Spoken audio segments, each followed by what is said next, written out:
Well, would you look at that? I'm doing a video about someone's journalistic integrity and them being a terrible reporter. And it's not a video about Adam Schefter for once.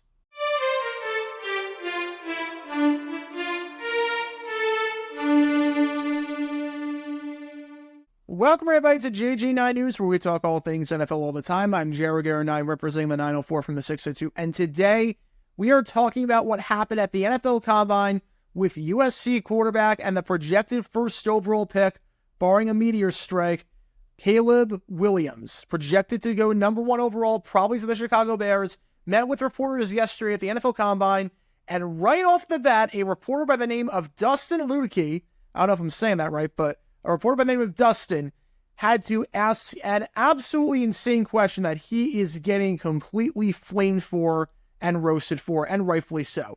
Take a listen to how Caleb Williams' press conference started. Good morning, everybody. Are you afraid to compete? How do you respond to people saying that you're worried to be compared side by side with your peers in medicals, measurements, and workouts? Are you afraid to be measured against those guys one-on-one? Is that why you're not doing things? No, not doing things. It was a decision by me and my team, my family, and it comes down to that. Are you afraid to compete? That's the first question you ask. Are you afraid to compete? Okay, first off, he's not afraid to compete. The man has no incentive to compete. The man is the number 1 pick. He's still sending his medical to teams. He's still going to work out for teams if they ask. Why go through the combine? There's no reason to. Tons of other players are doing the same thing. I don't see you asking them those questions. It's not a matter of not competing. It's a smart business decision so he can go number 1 overall. There's no incentive to compete. It's like this. Let's say you're on Jeopardy. It's Final Jeopardy. You have $10,000. Second place has $4,000. And you decide on Final Jeopardy, you know what? I'm not going to wager anything. No one asks if you're scared to compete. You know why? Because you've guaranteed the win. It's the same thing here. He doesn't have to go through the combine. That's his right. That's entirely his decision. It's not a matter of not being afraid to compete. It's just a smart decision for his finances and to ensure that he goes number 1 overall. This was such a selfish move by this reporter. This was a selfish move by Dustin. And when I saw this, it absolutely sickened me. If you know how press conferences work, a player comes up and they say something for an opening statement, and then they take questions.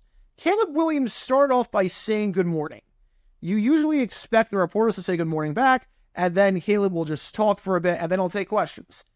And then, before he even can finish, Dustin just yells out from the crowd and yells, "Are you afraid to compete?" Like, that is horrible. That is horrible ethics right there, especially for that question. It's such a selfish move by the reporter. Because you know what? There are tons of reporters out there that have actual questions, and they have actual stories to write. They're not trying to get a soundbite. They have actual stories to write. And by asking that question first, you know what happens? Besides the fact that you just took a question from someone else, you risk the possibility that he walks off the podium and doesn't take any more questions, which is well within his right, and thereby screwing over everyone else. This was a move done by a reporter that was only thinking of himself. He wasn't thinking of anyone else in the room. He was just thinking of himself. And that absolutely sickens me. If you have a gotcha question like that, you save that till the end. If you want to ask a gotcha question, which I hate the idea of asking that question the way that he did, but if you want to ask a question that is designed to be a gotcha question where you get a soundbite, you ask that at the very end, you let everyone else ask their question first so that they have their stuff to do and they have their quotes if they need to do their stories, which are just as important as yours. Then again, you don't have a story. And then you can ask that question so that by that point, everyone at least has what they need. But to do that, I mean, it's just shameful. And then on top of that, he deleted the tweet afterwards where he talked about how he asked that question and took a video of the question. So let me get this straight. The point wasn't to inform people, which is the job of a journalist. Last time I checked, a journalist has a responsibility to inform people. The point was to make yourself look good and get engagement. And when it didn't go the way you wanted it to, you deleted it. And you call yourself a journalist. You took a spot from someone at the Combine to do that.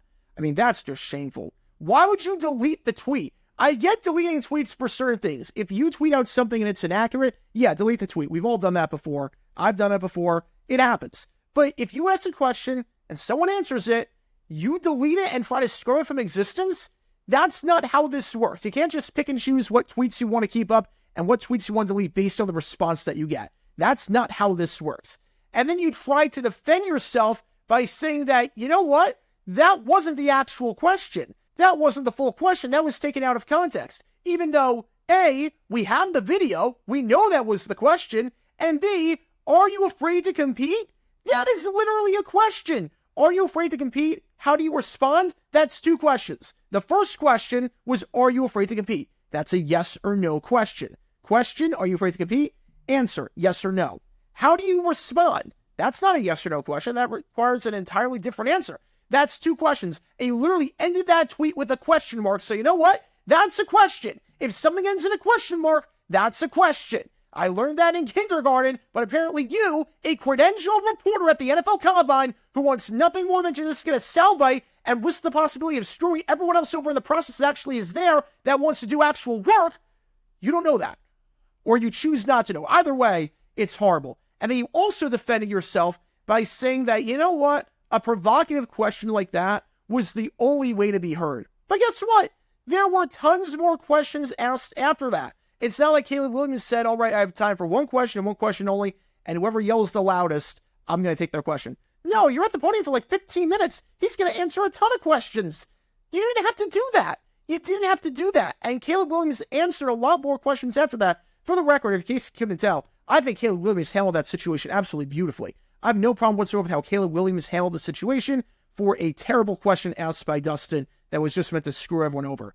And look, I'm not saying you can't ask a question like that. It's a valid question about not participating at the Combine. Now, asking in the sense that, are you afraid to compete? That's horrible. I don't know what kind of answer you're expecting to get, but you can ask the question in a way that doesn't come off like that. If you were to frame it like this, Caleb, when did you make up your mind that you were going to participate in the Combine drills? And what was your thought process behind that? You know what? That gets the same exact point home across, that he will talk about why he's not doing this, and he wouldn't say that it's a matter of not competing. He would say, well, I got advice from this person, and I made up my mind this time ago. You can do that, and no one would have a problem with that. That's a legitimate question that's not just meant to be a gotcha question, but to do it like this, to just yell over people, to just interrupt Caleb Williams as he's already talking, and to ask a question like this, and then to scrub it from existence and defend yourself in the stupidest way possible, I hope this guy gets blackballed from the Combine, because every reporter was very upset about this and frustrated about this, and rightfully so. I don't see a single person defending Dustin, which is very, very rare. Usually with anything in life, you get people defending it. I mean, I had people who were defending the player yesterday for saying that there's no existence of other planets in outer space. People defend everything, but yeah, I've not found a single person that's actually defending Dustin for his actions at the Combine, which is good. It shows that there are some morals and there's integrity. Yeah, Dustin, you blew it. You should not be back at the Combine again, and shame on you for that horrible question and for hijacking the moment. So that's my take on that. And Caleb Williams not participating at the NFL Combine and the drills, that's entirely his right, and he answered that question with Dustin absolutely perfectly. But what are your thoughts on the whole Caleb Williams situation? Do you think he should participate at the Combine? Do you think Dustin was in the right or wrong with this question? Let me know your thoughts in the comments down below. And that's going to do for this episode of JG9 News. Be sure you like and subscribe. It helps the channel out a lot. And be sure to check out my main channel, JaguarGator9, where we talk all things NFL history all the time. Until next time, this is JaguarGator9 signing off. And as always, go Jags.